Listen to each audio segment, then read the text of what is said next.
This is the Trusting Our Men interview series, where I explore and unpack what is still stopping us from cultivating trust, partnership, and safety with our men. Join me and my co-host Madelyn Moon as we have difficult conversations with conscious men in hopes of building a bridge of more compassion and understanding. Hi, everyone, and welcome to the Trusting Our Men Again series. I am Madelyn Moon, and I'm here with my co-host Nadia Munla, and we are joined today by JULIAN DEVOE, who we're so excited to speak with. JULIAN DEVOE is an advocate for self-growth, thriving health, and personal empowerment through the practices of yoga, qigong, mavnat, conscious touch, shamanic meditation, mindful eating, and practical spirituality. He currently teaches internationally, specializing in movement efficiency, physical purification practices, mindfulness techniques, and spiritual ascension. JULIAN is also the author of Robust Vitality and a book of Verse Insides Out. Welcome, JULIAN. Hey, thank you for having me. Thank you. We're so excited to chat today. Yeah, it's good to be here. So we have a very big question to kick this off with. Our first question for you is, what is currently very real for you in the realm of gender dynamics? Yeah. Let's start small, huh? And move from there. Well, just easing in. Yeah, we'll just ease in. What's very real? You know, this is something that I've been thinking about for quite some time now, and trying to contextualize this conversation. And what's real in this is trying to take a perspective on where we are, how we got here, and where we're going. And I think where my brain has kind of gone is into a place of inquiry around what we're talking about, and that meaning we're talking about cultural myths, and we're talking about ideas, and we're in a landscape that is shifting. We'll hear the term paradigm shift frequently, and I think of that word paradigm, and if we go to kind of the origins of that, we look at a psychologist named Kuhn, and he was the one that originally talked about paradigms. He talked about it in the context of science, but I think it's really important we can talk about the word paradigm in regards to the social context. And one of the things that he talks about, which is very much what we're seeing now, is he says we have kind of old systems, we have older ways of doing things, and things are changing. And the things that are in place don't necessarily go quietly. And I think that's very important that we recognize that shifting or changing or moving from one paradigm to another is in many ways a big challenge, and will come across great opposition and things like that. So looking at this idea of paradigm, I think we're in a flow of a paradigm change, and not to use that lightly. So there's a little bit of context there, and then again, taking another angle or another lens, looking at these cultural myths and the discourse that we're having around gender, and the discourse that we're having around masculinity and femininity. And I think it's important for us to tease out the differences in biology, which would be male and female, and how we've agreed upon culturally, whether we've done it passively or not, what are myths surrounding man and woman, or masculine and feminine. So it's looking at how can we start our conversation from a place of kind of defining our terms, which I think is really important, getting on the same page. And something that I see often, because I've been in men's groups recently, and I'm working on a book involving interviewing men in the yoga community about kind of these gender issues and things like that. And we hear the term toxic masculinity, and it usually gets coupled with an idea of kind of feminine rising. Kind of we hear these things, and one of the things that I like to flip things on their head and kind of question and poke and prod. So for me, it's hard to extract the masculine from the feminine in some ways, especially the mythological conversation. I feel like it's the Shiva Shakti great image of the two assets kind of commingled and in conversation. And so, flipping that, I'd like to see, where the masculine is rising as well, and possibly where we have another angle, which could be feminine toxicity, or just scratching that all together. And let's say what's really going on. And we're kind of talking about toxic ideas that are filtering into our culture. So we can actually strip off the whole idea of gender altogether. So, I like these things because I was thinking about, it was like, I think this is a co-evolved issue, and this is something that is there's responsibility on each side. So if we continue to look at the divide, we're going to see divide. Whereas if we look at bridges, we can say, how can we build this bridge and how can we make it cooler? And I think we have some kind of rope ladders and stuff going on now, and we're building greater infrastructure in conversation, because much of the conversation that I've been seeing with some of my colleagues and friends and peers, I'm seeing a surgence of men's groups, a surgence of people that identify as a man stepping into a conversation which is different. So I think these conversations run parallel, and I think there's a rising in the masculine understanding, and there's a rising in the feminine understanding, and those are they're everyone's issue, sort of thing. So yeah. There's like so many layers to all that you said. And I want to go in a little bit more and explore the idea of the toxic feminine and the toxic masculine, or the distorted feminine, distorted masculine, however we want to phrase it.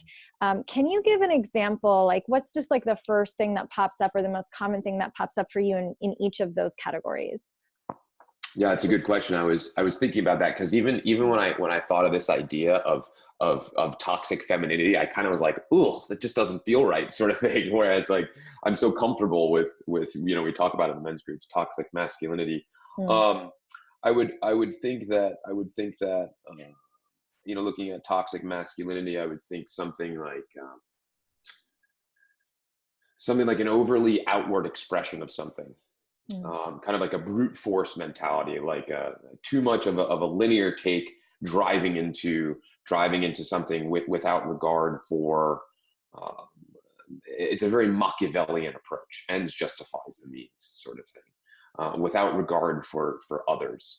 And I would think that maybe toxic femininity, I mean, this is really the first time I've even thought about this, could be something like an overcompensation for the it's all good, or an over receptiveness. Almost like almost like there's too much acceptance in something. I don't know if that's right, or I don't know if that's kind of the beginning.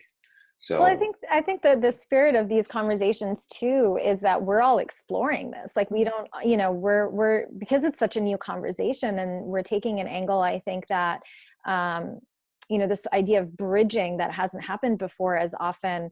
And we're all going, hey, let's come to this from a place of curiosity. Like, we don't necessarily know the answers.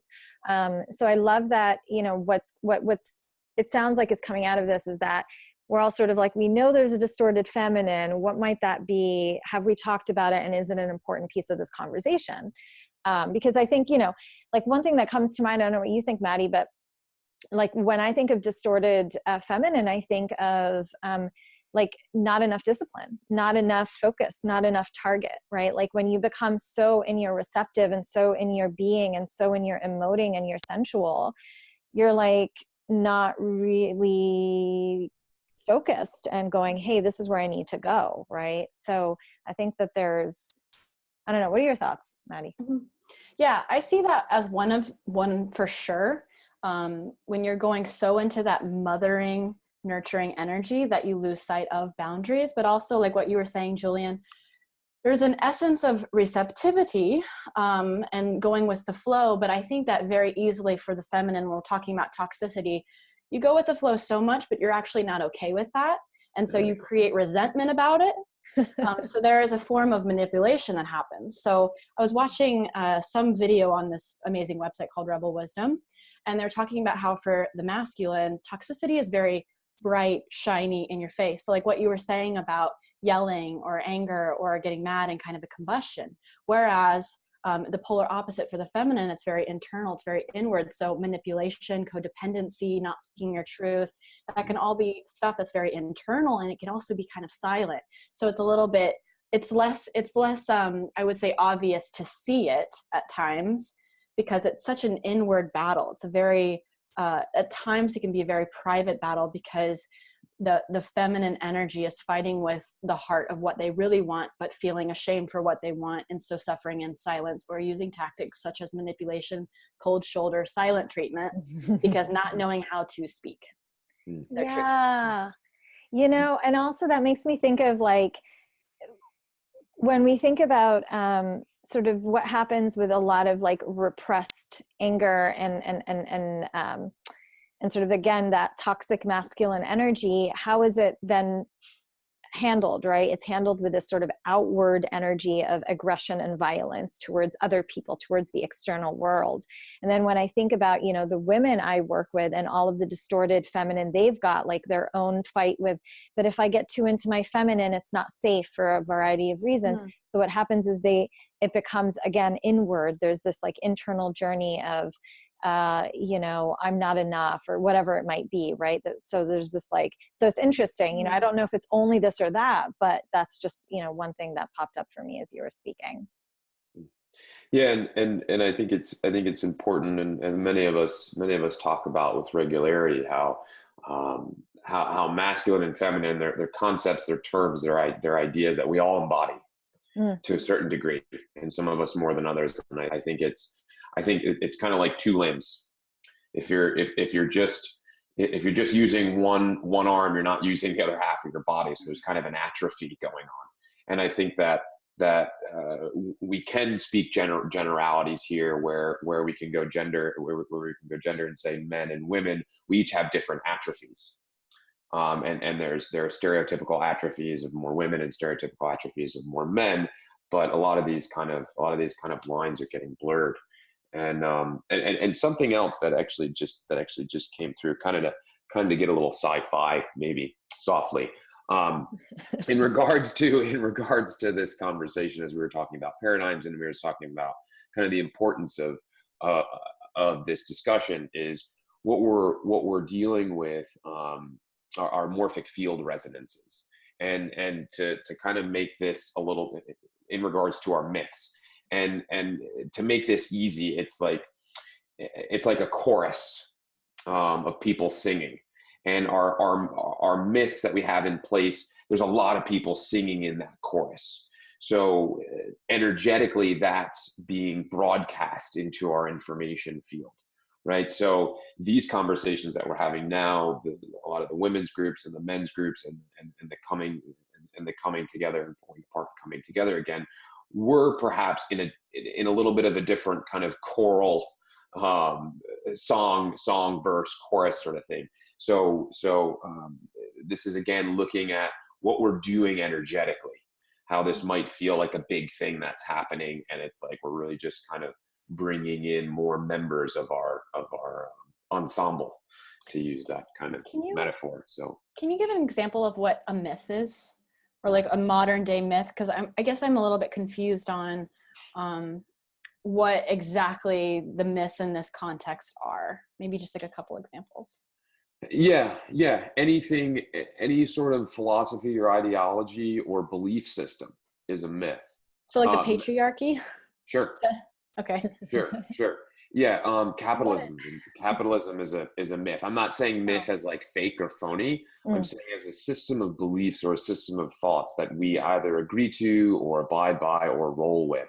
So even like, this is what it must be to be a woman. This is what it is to be a man. Like the emotion, stuff with the masculine of don't show your emotions, be strong like this, be the breadwinner, have success, have athletic ability, be beautiful, be pretty, be quiet, be sweet, like all that. You got it. So that's the chorus right? That's the sound in the background that all of us to a certain degree are listening to. I mean, I had a moment several years ago when I'm consciously in the mode of equality and of what's we can all have equal rights, gender, race, religion, creed, all that sort of stuff. And then this thought came up, and it was just like, it was this idea that there was this latent belief that I had that men were better than women. And I was like, what's that doing there? That's not what I think. That's not what I believe. And it was somehow like lodged in my unconscious area. And it was like, kind of ripping this out. And here's the other thing too, talking about context. I think it is important that we talk about context. Obviously, I'm talking about it. And I was thinking about what's also going on in the world, right? And we're looking at, and I think this is fascinating. We're seeing a rise of people starting to dig into their ancestry. I mean, you just look at all the kind of the businesses that are built around finding our DNA, right? Figuring that out. And it kind of makes sense that there's a lot of these kind of issues coming up now because we're digging into our ancestral lineage, and all this information is encoded in there. So it's all kind of coming out. So there's all these different kind of pockets. I think race plays into it. I think our politics plays into it. I think, that's a whole other conversation, but, so I think it's important to see kind of the times that we're in. We'll say paradigm shifting, we'll say conversation, we'll say we're in a new chorus, which is drowned out by a lot of other chorus. We're looking at, kind of energetic resistance and curiosity.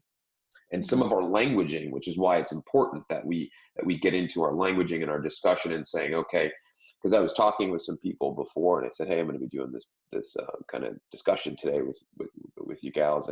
And one of my male friends, he said, I just feel blamed. He said, I feel blamed all the time. I don't want to feel blamed anymore.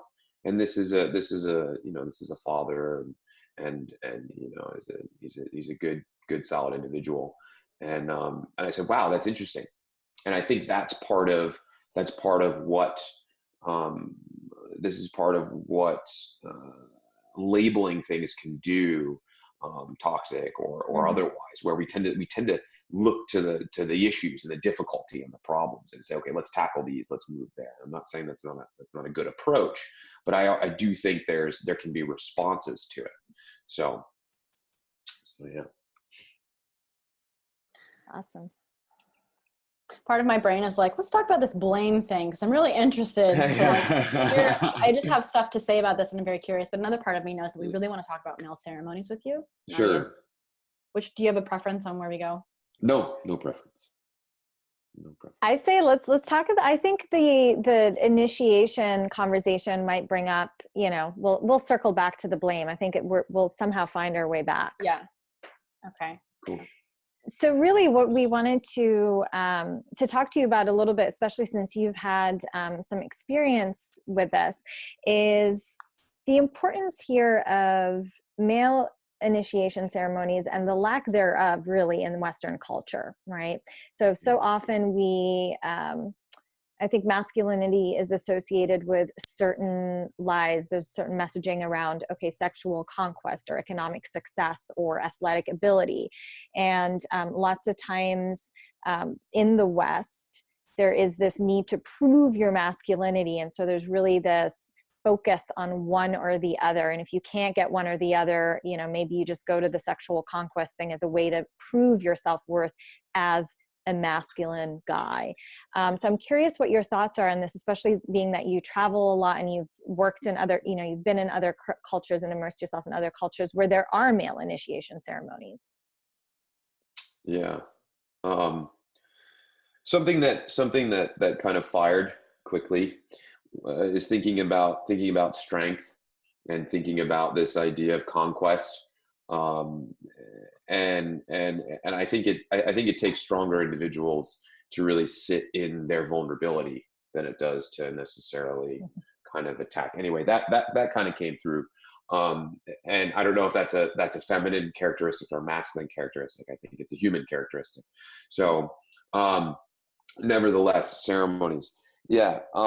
So I worked for several years in the Andes in Peru, and was working with several different types of plant medicine, ayahuasca, which is practically a household term now, and a plant called cactus called wachuma. And the wachuma is the Andean grandfather medicine, and ayahuasca is the Amazonian grandmother medicine. So in these traditions, they have different types of initiations, different types of practices. There are some very strong lineages in the Amazon that are matriarchal, and ayahuasca itself is seen as the grandmother energy.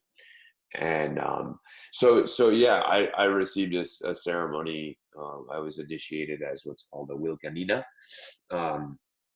or an hombre de fuego, or a fireman. And this involved study with my teachers, and then it was a ceremony in which you are strong enough energetically to be with the wachuma medicine and being able to assist people. And then also in a particular ceremony called the Chuya Chaka, which is a sweat lodge ceremony, similar to the Tamaskal, which we hear that term. And basically carrying hot stones, or stones that have been cooking in fire for hours and hours and hours, into a sweat lodge for the sake of purification. And part of this ceremony, initiation, et cetera, it involved lashings, involved being whipped. And before the actual kind of lashing takes place, and let me also back up, the group that we were working with was also matriarchal in design. So I received a blessing from Mama Ruth, and Mama Ruth gave me a big smudging, patted me down with stinging nettles, and she was she was crying and sort of saying, you're now my son energetically, and your triumphs are my triumphs, and your pain is my pain, etc. And then her sons and cousins, the boys, essentially initiated the ceremony, which involved lashings on my legs. And part of that initiation was bringing in the spirit of the Ikuku. And Ikuku is like Bigfoot. And Ukukus are these kind of big, hairy dudes that are playful and fun. They're protectors of the mountains and the protectors of the snow, and they carry a whip. Basically, like, if you step out of line, we're going to crack you, sort of thing. So this initiation, I don't think is reserved particularly for men, but it just so happens that Wilcanina, hombre de fuego, fireman, it's kind of in there. I don't know if they have female, I don't know if they have fire women or not. Most of this are dudes. There are very distinct roles in the Andean tradition, at least, which I was a part of, and that Mama Ruth was basically holding the entire container for the ceremony, and kind of like quarterbacking. The boys were doing the fire, carrying the stuff. Her and a couple of other women were making the healing elixirs.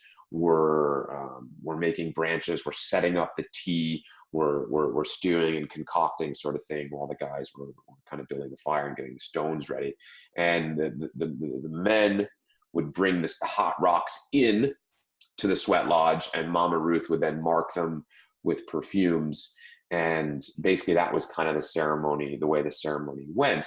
And what this is, it's a bigger call to kind of the masculine, the feminine, bringing them together. And kind of the way they see it is that the masculine energy has more of that brute force, more of that, like, let's carry these rocks. We're going to carry the rocks and we're going to bring them into the sweat lodge. We're going to, and then the strength of the feminine energy is the resiliency, the ability to sit in the oven while the guys are running in and out and mark the things and hold the space in the container. It's like, the reason they say they have this resiliency is, the example would be pregnancy, the ability to endure.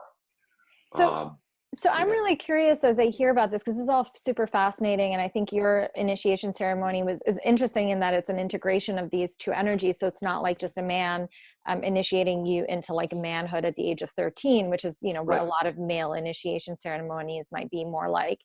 But I'm curious to hear a little bit about how that has changed you as a man, or in terms of your connection to your masculinity, to actually have gone through this process versus if you would have just been like Julian hanging out in New York, doing your normal Western life thing. Yeah. Yeah.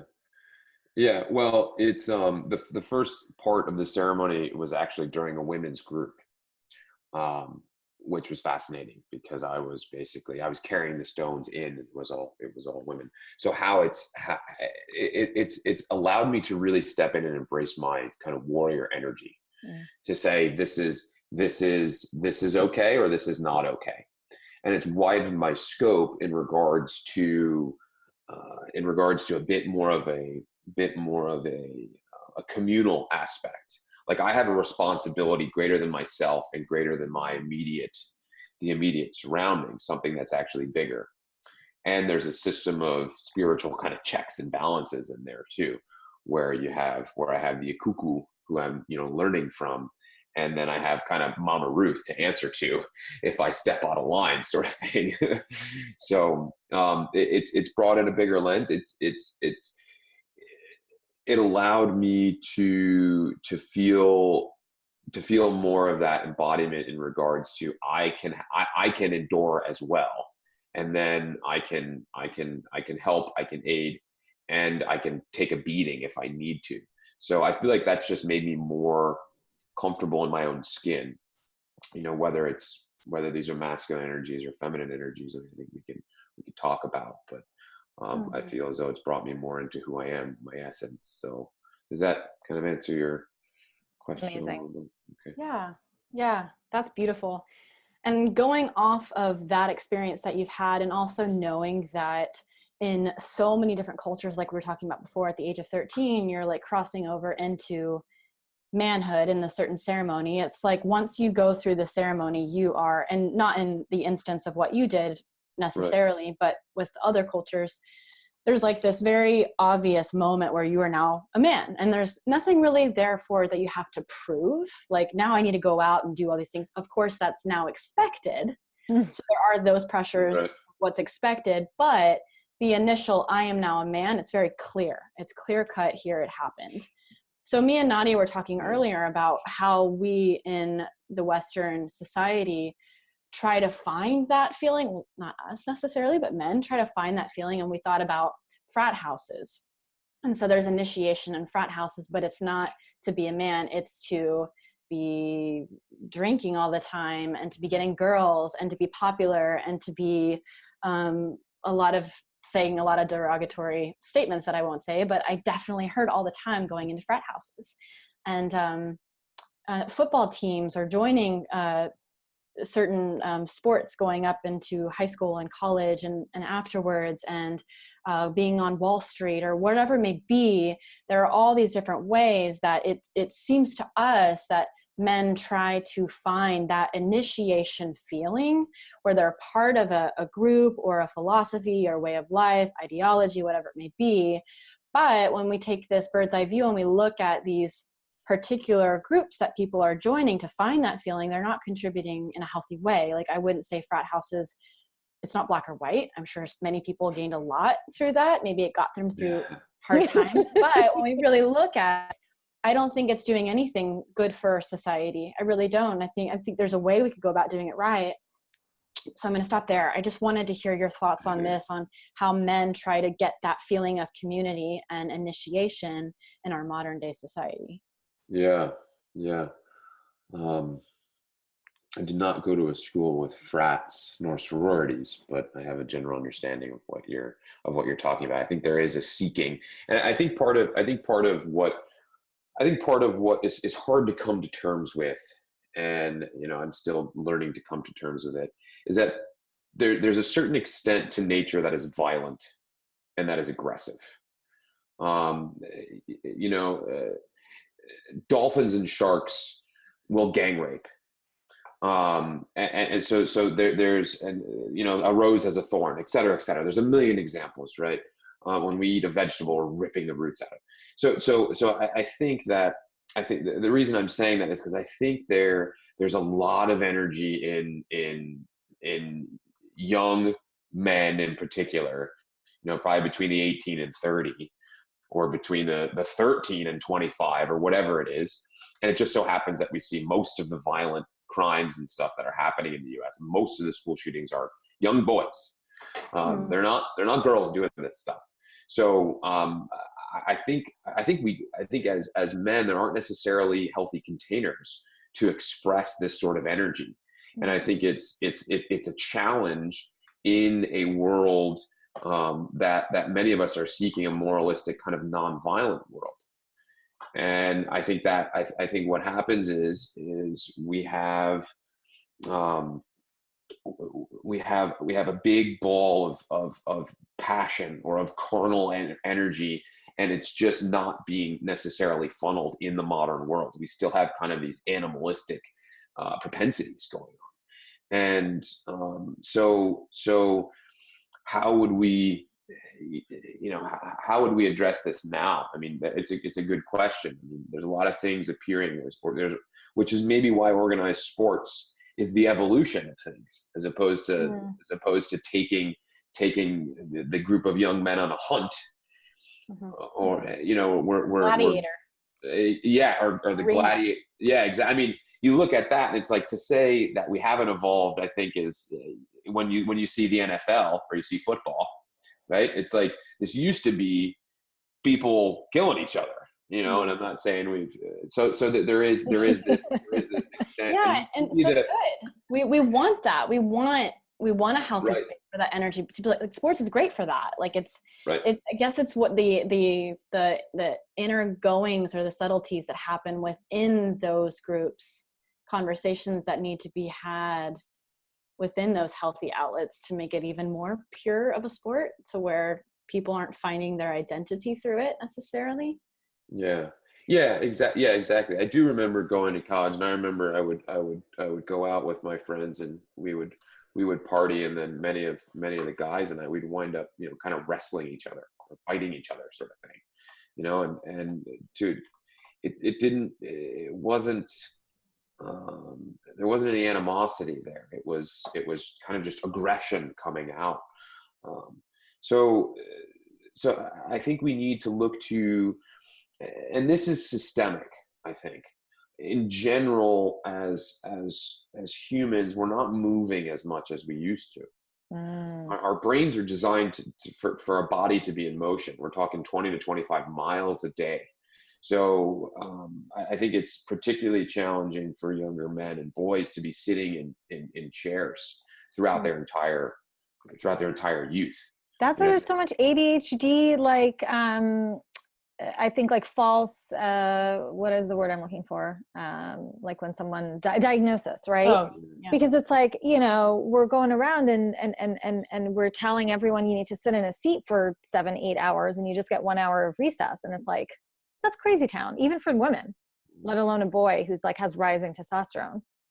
Yeah. And there's no outlet for children. Like, I mean, for little boys who are told they can't have these emotions, and they're also told they have to sit in their seat, and they're being given pills whenever they have too much energy, and they're being told be a man whenever they feel something, and then they get older and they discover video games and like violence and outlets for that. Yeah, just it blows my mind, and I have a lot of sympathy for y'all. Yeah. So I don't have an answer to your question, Madelyn, in regards to, but I think we've identified what part of it is. What part of it is that there's surging energy within all of us, and maybe more so in adolescent men than adolescent women, which can drive them to have a tendency to be aggressive. And I think we need to find healthy outlets for that aggression in a certain way, however it is. Yeah. So yeah, I mean, I don't necessarily have any great ideas right now that I'm thinking about it. Oh, yeah. It all depends on you, Julian. Get that rock. Come on, you can do it.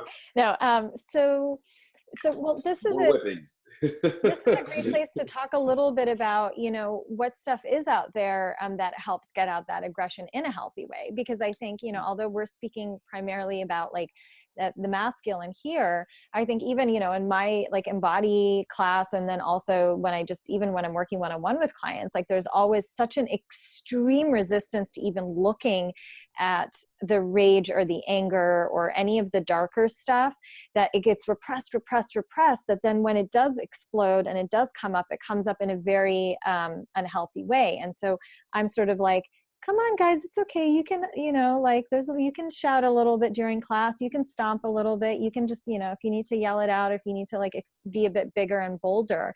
And that's like a slow way to start to like, it's nearly like having a pressure valve that you've just like closed off, so tight and tight. And of course, at some point the whole thing is going to explode, versus having healthy ways to slowly, unscrew it and have there be a little bit of pressure come out.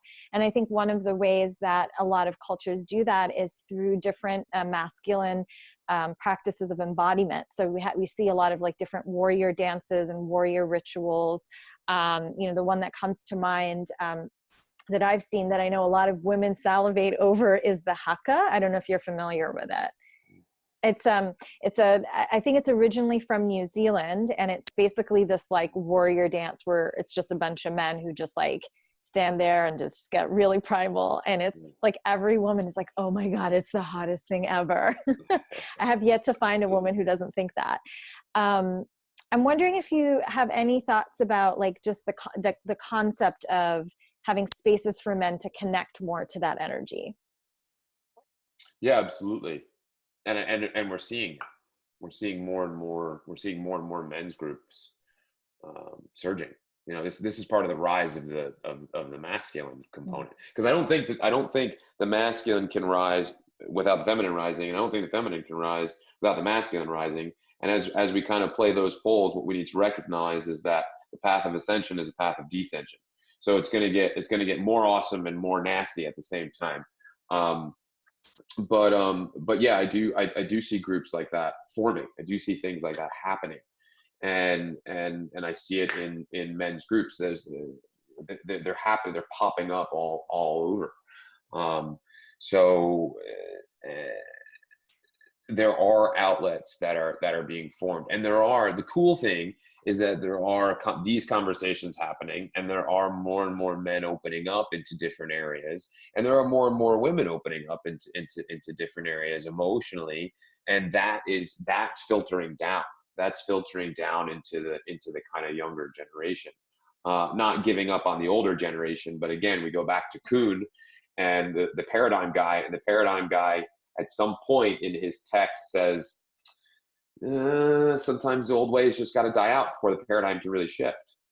And I don't think that means we just have to wait until a lot of people carrying these myths kind of pass on. I think that means let's begin to focus our energy on really educating the younger generations. And Madelyn, you brought up a couple of good things, and I think, again, how can we continue to step back in this conversation? And what we're really talking about is emotional intelligence, because what I'm seeing is a lot of instability in the human dynamic, whether it's intergender, whether it's personal, whether it's familial, whether it's professional. There's a lot of instability, and I think that has to do with a suffocating of emotions. So, and for maybe the more masculine way would be that, that outburst, that aggressive outburst, and then maybe the feminine malformed would be, who knows, maybe a passive aggression or just kind of swallowing your tongue sort of thing. Neither way is gonna be healthy. So we need to kind of find a way to begin to look at the conversations around empathy, which to me, that's when you start looking at conversations in regards to empathy, in regards to integrity, in regards to respect, in regards to compassion, then I think we can get a bit more comfortable in regards to navigating some of the masculine and feminine, because these are the myths that are behind sort of thing, right? And a lot of these are encoded in our traditions, in our religions, in the major religions that run through and course through that chorus going on in the background. So what are healthy outlets? I mean, what are healthy outlets? It's hard for me to say what a healthy outlet is for a man and what a healthy outlet is for a woman. I think this is where we need to look in space of saying, what's a healthy outlet for this individual? What's a healthy outlet for this person? And it could be playing the guitar. It could be going for a 10-mile run. It could be screaming. It could be meditating. It could be punching a pillow. It could be flipping a yo-yo. It could be cooking, right? And that's going to depend on the individual. I think it could be making art or whatever it is. So this is where it's hard to categorize and say little boys need this or men need this and little girls or women need this. I think we could all use a healthy dose of empathy. I think we could all use a healthy dose of integrity and respect. So yeah, kind of like that. What I'm hearing here really is also that there is, the unique experience of each individual, and also the sort of disintegration or dismantling of the myths that you are this or that just because you fall under, I identify as a woman, I identify as a man. Right. Exactly. To speak a little bit to the empathy point, and I think this is gonna become systemic, and one of the perils that we have of technology is our phones for the most part, and when we disconnect through text message or email or phone calls, we can have full conversations, we can have breakups, we can have fights, we can have discussions, and it can all be relatively at arm's length.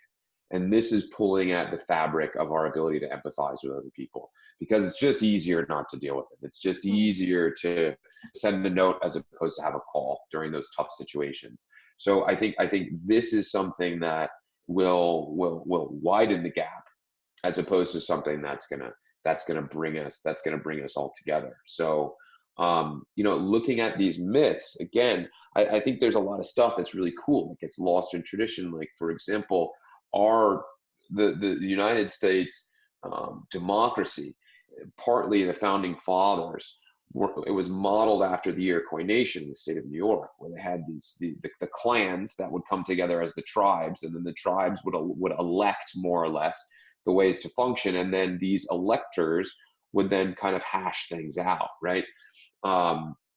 And things would get hashed out, decisions would be made or not made. Their big thing was, we agree to agree or we agree to disagree. And if nothing could get done, and this is the cool part that kind of gets left out, if things were at a stalemate, the tiebreaker was a group of elder women. They were the ones that would make the final decisions. It was like kind of the energy around was generally chiefs and chieftains who were typically male. And the way it was set up was the younger brother and the older brother. It's kind of the way they talked to each other. The younger brother made decision, they kicked it to the older brothers. The older brothers were like, it's a good idea, no good. And it would kind of bounce around. And then if nothing would happen, then it goes to the matriarch. It goes to the women to say, okay, well, we're going to do this now because we need to move, we need to go, decisions need to be made.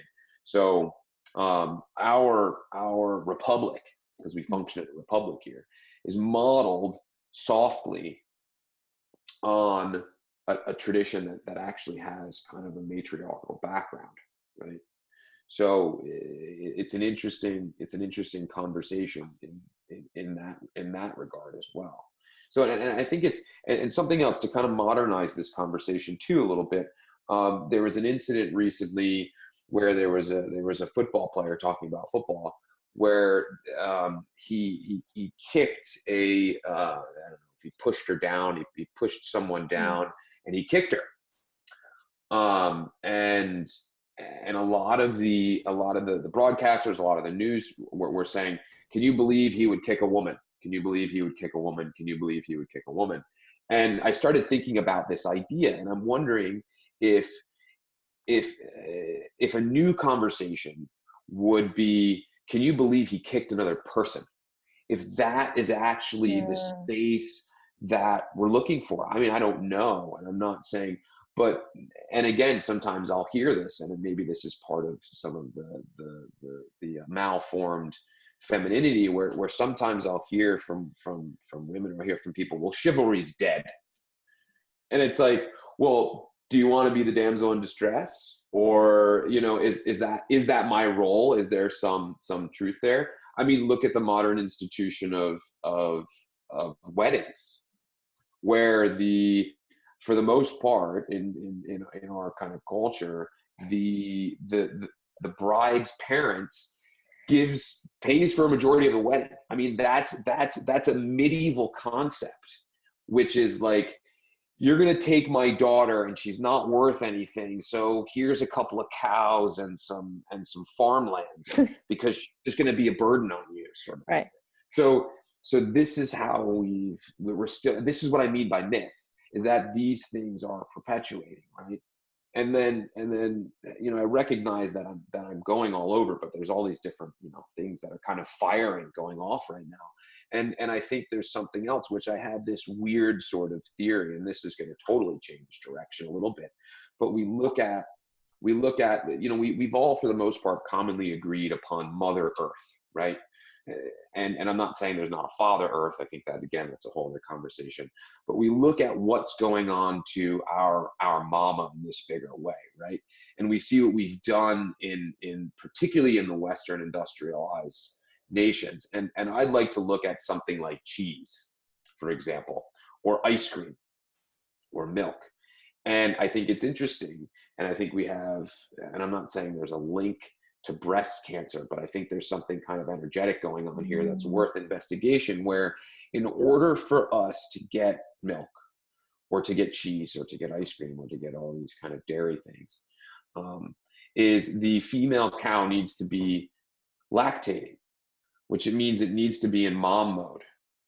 So what this means is there's a constant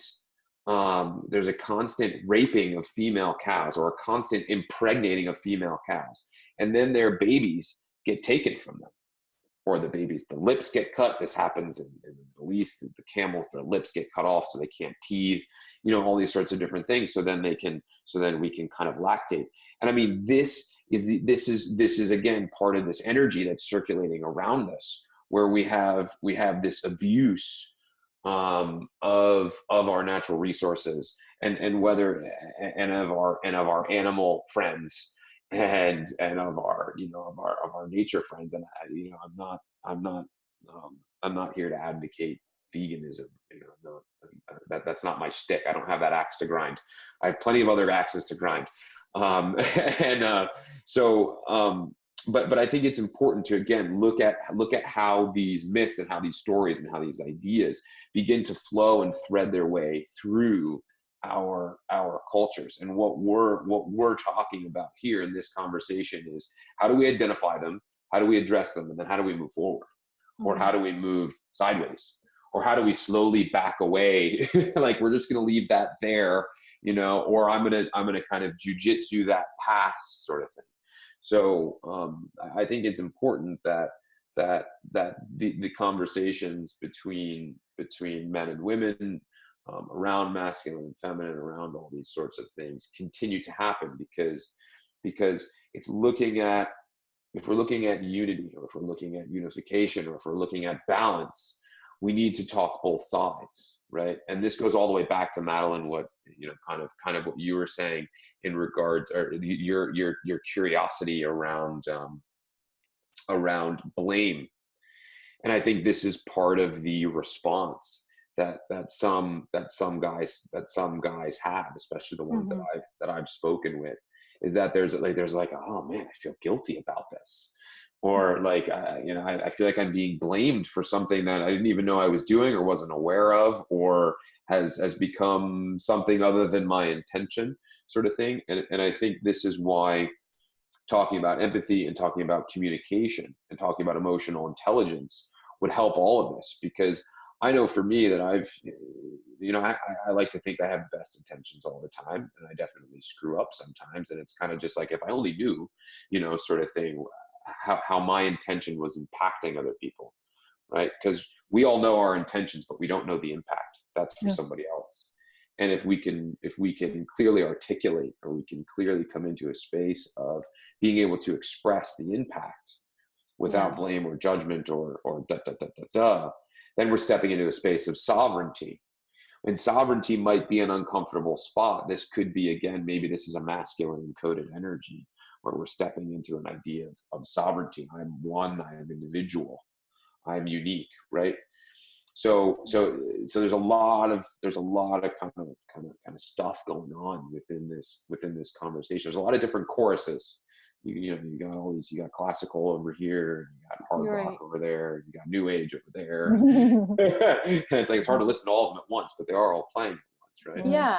But I love that you brought in this empathy conversation and curiosity and emotional intelligence. All of that is incredibly important as we're tackling and unpacking and looking at these really big topics and themes that are happening in our world, is constantly coming back to empathy and loving more and making more space and looking at both sides. So with all of that said, where can people find you on the World Wide Web? On the World Wide Web. Yes, they can find me on my website, which is JULIANDEVOE.com. Very simple. Perfect. Yeah. So we have a quick fire round for you. These are just one-word answers. Oh, Nadia, boy. do you want to do the honors? I will be happy to. Okay, are you ready? Ready. Take a deep breath. Is firing masculine or feminine? No, I'm kidding. All right, the quick fire round. What do you love most about the feminine? Sensuality. What do you love most about the masculine? Determination. What do you want to see more in women?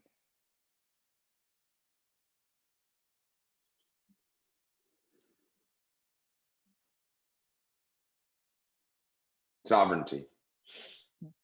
One word to describe yourself.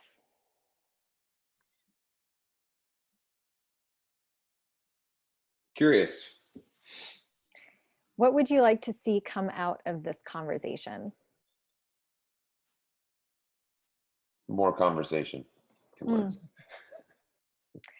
Thank you so much, Julian. It was so great having you here today. Thank you for having me. It's been a pleasure.